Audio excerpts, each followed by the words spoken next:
अमरीका Iran विच में ॻाल्हियुनि लाइ पाकिस्तान, तुर्किया ऐं मिस्र जो अहम किरदार साम्हूं अची वियो आहे। सीनियर अमरीकी ज़रियनि जो चवणु आहे त पाकिस्तान, तुर्किया ऐं मिस्र जे आला अख़्तियारनि व्हाइट हाउस जे एलची ऐं ईरानी परॾेही वज़ीर सां धार धार मुलाक़ातूं कयूं। ज़रियनि जो चवणु आहे त अमरीका ऐं ईरान विच में टियाकड़ी जो अमल जारी आहे ऐं उन जी अॻभराई थी रही आहे।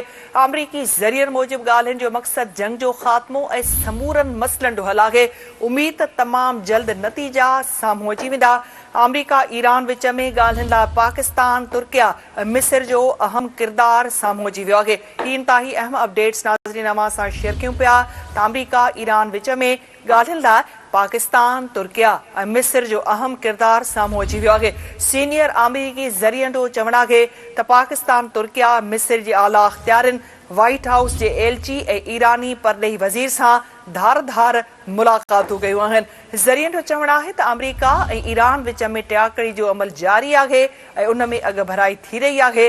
अमरीकी ज़रियनि जो इहो बि चवणु आहे त ॻाल्हियुनि जो मक़सदु जंग जो ख़ात्मो ऐं समूरनि मसइलनि जो हल आहे। उमीद त तमामु जल्द नतीजा साम्हूं अची वेंदा।